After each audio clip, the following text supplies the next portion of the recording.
Close your eyes for a second and imagine yourself playing Super Mario Bros. What did you imagine? The visuals? The colors? The iconic sounds of coin collecting and the Mario theme music? How about the sensation of moving Mario left and right, of jumping, colliding with blocks, stomping Goombas? What does it feel like to control Mario? Go watch someone unfamiliar with games. Your mom perhaps try to play a game like Rad Racer. If it's a game which requires real-time control, she'll be leaning left and right in her chair, pulling the controller, trying to get the car to move just a bit farther and a bit faster. Ever seen someone do this? Done it yourself? This feeling of steering, the tactile, visceral sensation, is game feel. For the purpose of this book, feel is meant to be a very specific sense relevant to the experience of playing video games.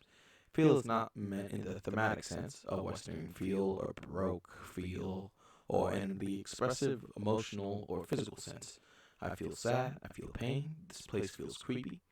Specifically, game feels the tactile, kinesthetic sense of manipulating a virtual object.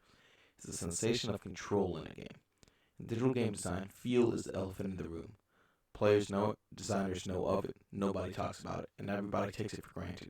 It's not hard to understand why. If a game designer's done his or her job correctly, the player will never notice the feel of a game. It will always just seem right.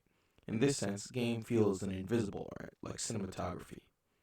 Feel is the most overlooked aspect of game creation, a powerful gripping tactile sensation that exists everywhere, that exists somewhere in the space between player and game. It is a sort of a virtual sensation, a blending of the visual, oral, and tactile. In short, it is one of the most powerful properties of human-computer interaction. Recently, I had the opportunity to play Space War, the world's first video game, at the Game On exhibit at the Tech Museum in San Jose, California. What struck me is just how compelling the game still is. It's easy to imagine the breathless enthusiasm of the young technicians crowding around their PDP-1 supercomputers, exhausting hours of valuable computing time on endless rounds of Steve Russell's creation. Even today, as a product of video game culture, having played hundreds of games, it feels great to me to steal the little rockets, fire off missiles, and avoid black holes. Game feel has been with us since the beginning. It may be easy to bring to mind, but game feel is difficult to understand. Games are a nascent and complex medium, one which incorporates many previous forms. A single game might include painting, music, cinematography, writing, and animation. If that weren't enough, video games represent an unpredictable collaboration between creator and consumer. We abdicate authorial control to our players and get something. We're not quite sure what yet, but we know that it has potential. To many, interactivity seems to be the most important medium of the 21st century. It's surprising then that the luminaries of digital game design have devoted little ink to the phenomenon of feel. In Roland Morris's, any mention of feel is conspicuously absent.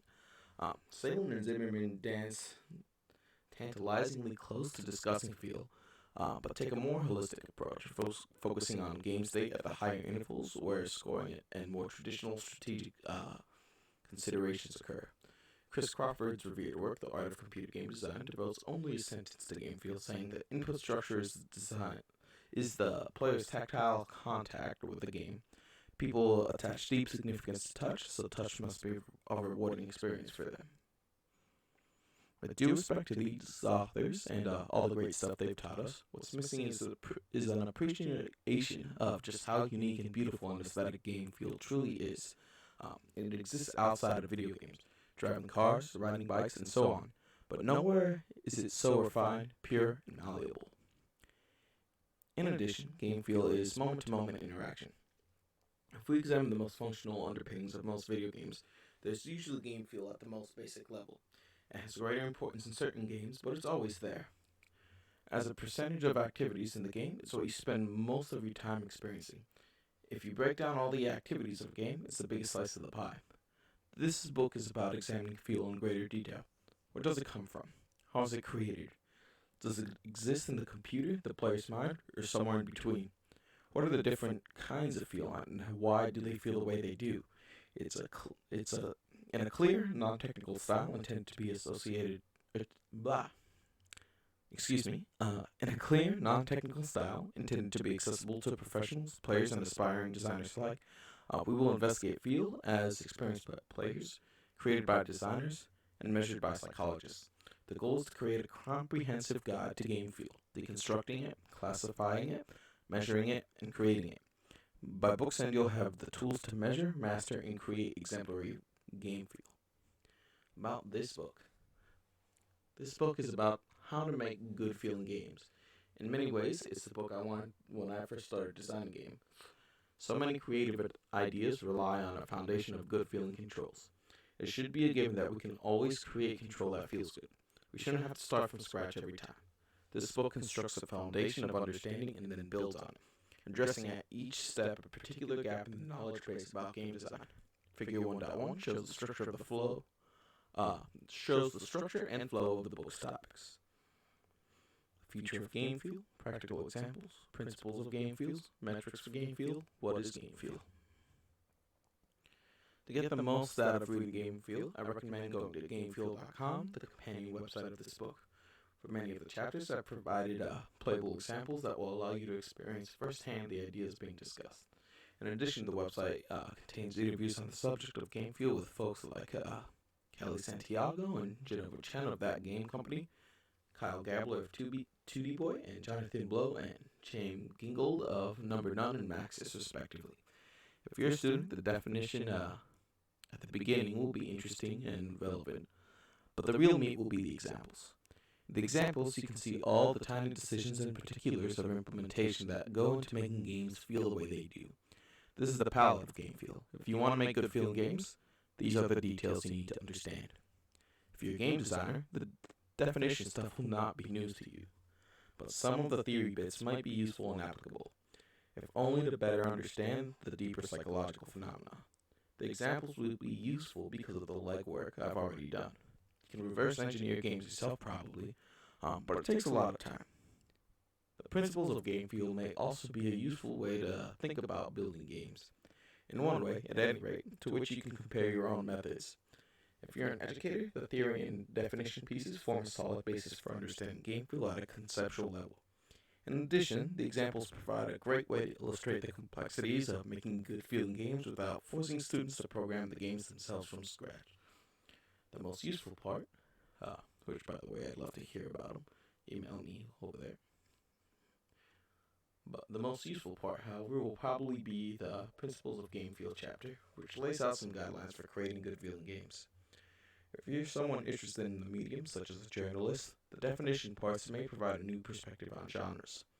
In addition, understanding the psychological thresholds that cause game feel to be sustained or break down may help explain why frame rate drops and other technical disturbances may make games feel so much worse.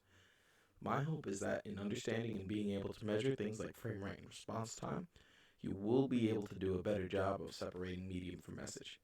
Yes, a developer is to blame if a game runs poorly, but I think this consideration is given too superlative an emphasis when games are critiqued. This experience of playing a game may still have some things to offer from a critical standpoint, as Jurassic Park Trespasser did, even if they are technically incompetent. What is game feel? One obstacle to understanding game feel at a developer level is definition. This section offers a simple three-part definition of game feel based on the way players experience it and game designers design it. Each of the three parts of the definition is expanded to make it useful for classifying games as well as understanding what game feel is. Expanding the definition requires an exploration of some of the ways people perceive things, including measures for frame rate, response time, and other conditions necessary for game feel to occur. These psychological thresholds and concepts of perception combine to form the game feel model for interactivity, a complete picture of the ongoing process of game feel. The section ends by applying the definition to some games specifically chosen because they are on the fringes of game feel. Metrics for game feel. Another problem facing game designers is meaningful comparison. How does the feel of Halo compare to the feel of Ikaruga? From a designer's perspective, this is tied to tuning.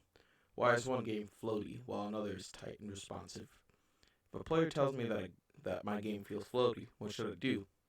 How should I change the variables of my complex system? Is floaty bad? Is it good? What does it mean?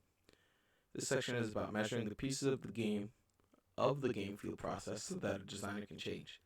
By measuring each piece, input, response, context, polish, metaphor, and rules, we can make generalizations about what terms like floaty, tight, smooth, responsive, and loose mean, not only in a particular game, but across different games. Once we can measure game feel, we can master it. Practical examples. The metrics we developed in Section 2 are applied to specific games, providing comprehensive analysis of how the feel of these games function, providing a template for creating games with similar feel. This section will give you clear practical steps for creating games that feel a particular way. In addition, I have constructed playable and editable examples for each game, found at www.game-feel.com, so you can follow along and experience how the feel of each game changes and grows. Principles of game feel. What principles, if followed, will make all games feel better? This section generalizes the lessons of the good feel examples and measurable pieces of game feel into a set of best practices for game feel. The future of game feel.